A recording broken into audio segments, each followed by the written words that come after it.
Assalamualaikum warahmatullahi wabarakatuh. Yang terhormat Ibu Maria Oktasari, MPD, selaku dosen pengampu mata kuliah instrumentasi tes, serta teman-teman Y4B yang saya cintai. Di sini kami dari kelompok 4 akan mempresentasikan tentang tes kepribadian. Sebelumnya kami akan memperkenalkan diri terlebih dahulu. Maka dari itu mohon disimak ya teman-teman. Terima kasih. Perkenalkan, nama saya Anissa Oktaviani dengan NPM 20200 1500 235. Assalamualaikum warahmatullahi wabarakatuh. Saya Hasibulan Ramadhani dari kelas Y4B dengan nomor NPM 20200 1500 171. Terima kasih. Assalamualaikum warahmatullahi wabarakatuh. Perkenalkan, nama saya Ade Iswara Pratiwi, NPM 2020 1500 180 dari kelas Y4B. Terima kasih. Assalamualaikum warahmatullahi wabarakatuh. Halo teman-teman, perkenalkan saya Silvi Apriliani dari kelompok 4 kelas X4B dengan nomor NPM 20200 1500 124. Terima kasih. Assalamualaikum warahmatullahi wabarakatuh. Perkenalkan, nama saya Ramita Mahesa dengan NPM 20200 157 90 19. Baik, yang pertama adalah latar belakang atau sejarah tes kepribadian. Asal muasal tes kepribadian dimulai sekitar abad ke-18 dan ke-19. Nah, pada waktu itu kepribadian dinilai melalui frenologi atau ilmu yang mempelajari hubungan tengkorak dengan karakter manusia. Pengukuran tengkorak manusia dan fisionomi, ilmu membaca karakter seseorang melalui wajah. Kemudian pada akhir abad ke-19, Sir Francis Galton mencoba pendekatan lain untuk menilai kepribadian seseorang. Nah, dengan memperkirakan jumlah kata sifat dalam kamus bahasa Inggris, hal ini akhirnya disempurnakan oleh Truston menjadi 60 kata umum yang umum digunakan untuk mendeskripsikan sifat kala itu. Melalui analisis faktor tanggapan dari 1.300 peserta, Truston akhirnya berhasil mengurangi 60 kata sifat tersebut menjadi 5 faktor umum. Kemudian prosedur ini lalu dimanfaatkan oleh Raymond yang juga menghasilkan data yang pada akhirnya menunjukkan struktur 5 faktor. Bekerja dengan para peneliti lainnya selama beberapa dekade menghasilkan dukungan tambahan untuk struktur 5 faktor ini. Nah, kemudian McCray dan Costa mengoperasikan 5 faktor kepribadian ke dalam ukuran yang disebut NEO-PI, yang merupakan salah satu jenis tes kepribadian yang populer hingga kini. Nah, tes kepribadian lainnya yaitu Woodward Personal Dataset yang dikembangkan untuk Perang Dunia ke-1. Pengertian tes kepribadian. Tes kepribadian adalah instrumen untuk mengukur ciri-ciri emosi, motivasi antara pribadi dan sikap yang dibedakan dari kemampuan. Tes kepribadian bukan merupakan tes kemampuan yang seperti tes inteligensi. Ada karakteristik yang mendefinisikan perbedaan antara beberapa jenis individu dan bahwa perbedaan tersebut dapat diukur secara akurat. Pengertian tes kepribadian. Menurut Lee Junberg dalam Essential of Psychoanalytical Testing, tes kepribadian ialah tes yang dipergunakan untuk mengetahui perbedaan di antara setiap kepribadian, dan kepribadian itu sifatnya individual, yang artinya tak seorang pun mempunyai kepribadian yang sama antara satu dengan yang lainnya. Pengertian tes kepribadian menurut Lee G. Cronbach dalam Essential of Psychoanalytical Testing, tes kepribadian ialah tes yang dipergunakan untuk mengetahui perbedaan di antara setiap kepribadian. Dan kepribadian itu sifatnya individual, yang artinya tak seorang pun mempunyai kepribadian yang sama antara orang satu dengan orang yang lainnya.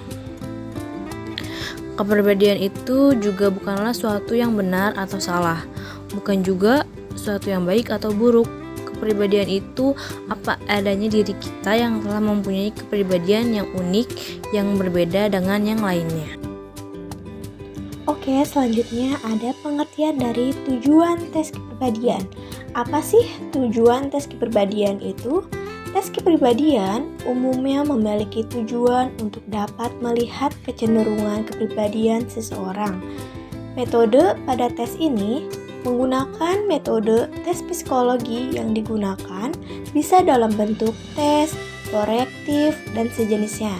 Dalam tes tersebut dapat dilihat kecenderungan, ada ciri-ciri karakter atau kepribadian yang dimiliki oleh siswa tersebut.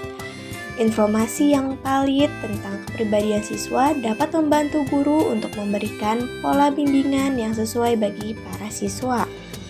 Ini selanjutnya tentang bagaimana sih untuk calon anak didik kita sebagai guru menyeleksi mereka.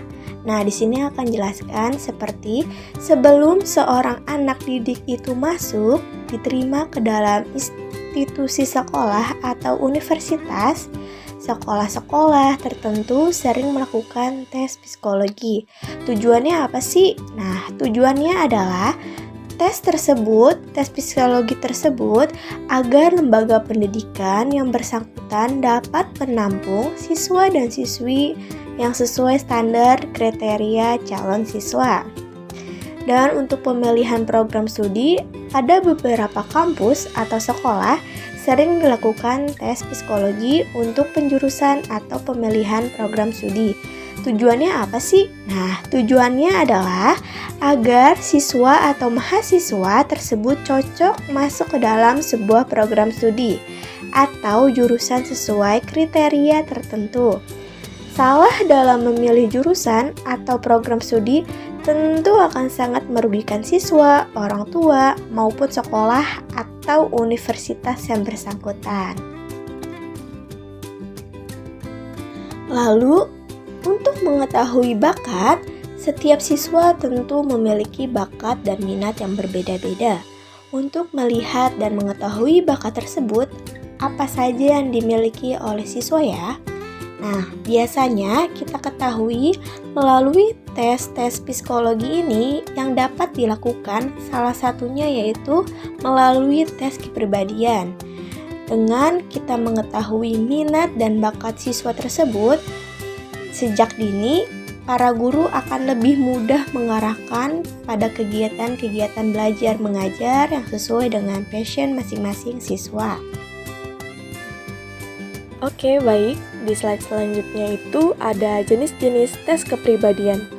Terdapat berbagai macam jenis tes kepribadian, namun yang umum digunakan yaitu yang pertama ada yang namanya tes MBTI atau Myers-Briggs Type Indicator. Tes MBTI ini bersandar pada 4 dimensi utama yang saling berlawanan atau dikotomis. Walaupun berlawanan, sebetulnya kita memiliki semuanya. Hanya saja kita lebih cenderung atau nyaman pada salah satu arah tertentu. Contohnya itu seperti es krim dan coklat panas. Mungkin kita mau dua-duanya, tetapi cenderung lebih menyukai salah satunya.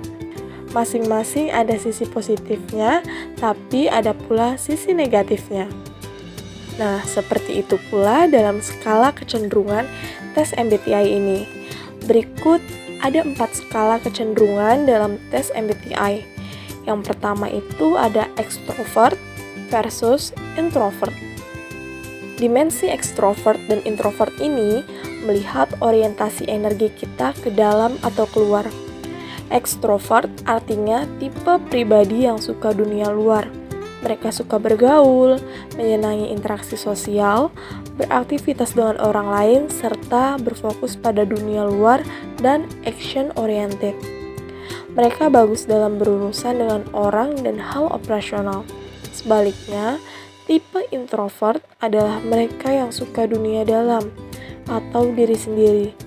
Mereka senang menyendiri, merenung, membaca, menulis, dan tidak begitu suka bergaul dengan banyak orang. Mereka mampu bekerja sendiri, penuh konsentrasi dan fokus. Mereka bagus dalam mengelola data secara internal. Selanjutnya, yang kedua itu ada sensing versus intuition. Dimensi sensing dan intuition ini melihat bagaimana individu memproses data. Sensing memproses data dengan cara bersandar pada fakta yang konkret, praktis, realistis, dan melihat data apa adanya. Mereka menggunakan pedoman pengalaman dan data konkret serta memilih cara-cara yang sudah terbukti. Mereka fokus pada masa kini atau apa yang bisa diperbaiki sekarang. Mereka bagus dalam perencanaan teknis dan detail aplikatif. Sementara untuk tipe intuition, memproses data dengan melihat pola dan hubungan, pemikir abstrak, konseptual, serta melihat berbagai kemungkinan yang bisa terjadi. Mereka berpedoman imajinasi, memilih cara unik, dan berfokus pada masa depan atau apa yang mungkin dicapai di masa mendatang. Mereka inovatif, penuh inspirasi, dan ide unik. Mereka bagus dalam menyusun konsep, ide, dan visi misi jangka panjang. Yang ketiga itu ada thinking versus feeling. Dimensi ketiga melihat bagaimana orang mengambil keputusan. Thinking adalah mereka yang selalu menggunakan logika dan kekuatan analisa untuk mengambil keputusan. Mereka cenderung berorientasi pada tugas dan objektif. Terkesan kaku dan keras kepala, mereka menerapkan prinsip dengan konsisten, bagus dalam melakukan analisa dan menjaga prosedur atau standar. Sementara untuk feeling adalah mereka yang melibatkan perasaan, empati, serta nilai-nilai yang diyakini ketika hendak mengambil keputusan. Mereka berorientasi pada hubungan dan subjektif. Mereka akomodatif, tapi sering terkesan memihak. Mereka empatik dan menginginkan harmoni, bagus dalam menjaga keharmonisan dan memelihara hubungan. Serta yang terakhir atau yang keempat itu ada judging versus perceiving. Untuk dimensi terakhir ini melihat derajat fleksibilitas seseorang, di mana judging di sini bukan berarti judgmental atau menghakimi. Judging diartikan sebagai tipe orang yang selalu bertumpu pada rencana yang sistematis serta senantiasa berpikir dan bertindak teratur atau tidak melompat-lompat. Mereka tidak suka hal-hal mendadak dan di luar perencanaan. Mereka ingin merencanakan pekerjaan dan mengikuti rencana itu. Mereka bagus dalam penjadwalan, penetapan struktur, dan perencanaan step by step. Sementara untuk tipe perceiving adalah mereka yang bersikap fleksibel, spontan, adaptif, dan bertindak secara acak untuk melihat beragam peluang yang muncul. Perubahan mendadak tidak masalah dan ketidakpastian membuat mereka bergairah. Bagus dalam menghadapi perubahan dan situasi mendadak. Untuk teman-teman yang ingin melihat bagaimana contoh tes MBTI, itu bisa diklik di link yang sudah kami salin di makalah ya. Tes Warteg. Tes Warteg adalah tes kepribadian yang bertujuan untuk memperoleh insight struktur kepribadian seseorang yang dinyatakan dalam berbagai fungsi dasar kepribadian. Tes menggambar ini terdiri dari 8 petak persegi berwarna putih dengan latar belakang bingkai tebal berwarna hitam. Pada setiap petak terdapat gambar yang memberikan kesan seolah-olah baru akan digambar yang disebut rangsang. Rangsang ini mempunyai sifat khusus dan fisiognomi sendiri, serta kualitasnya terkandung di dalam gestalnya masing-masing. IPPS atau Edward Personal Preference Schedule. IPPS ditujukan untuk mengungkap kecenderungan-kecenderungan atau kebutuhan-kebutuhan khusus yang dimiliki seseorang. Tes ini diberikan untuk orang dewasa dengan minimal pendidikan SLTA dengan waktu penyajian 40-60 menit. Namun jika sampai 60 menit tidak selesai, waktunya ditambah sampai selesainya. Pada prinsipnya, testi harus menjawab semua item yang berjumlah 225 tanpa batasan waktu ketat selama 60 menit. Jika tidak selesai menjawabnya, maka hasil pekerjaan IPPS tidak dapat dianalisis dan diinterpretasi.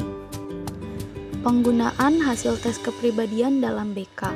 Tes kepribadian dapat menjadi dasar acuan dalam pemilihan jurusan maupun pemilihan pekerjaan. Karena pertimbangan saat pemilihan jurusan tidak hanya kemampuan akademis dan kesesuaian minat yang diperlukan, tetapi juga prestis maupun pertimbangan kemudahan mendapatkan pekerjaan saat lulus nanti.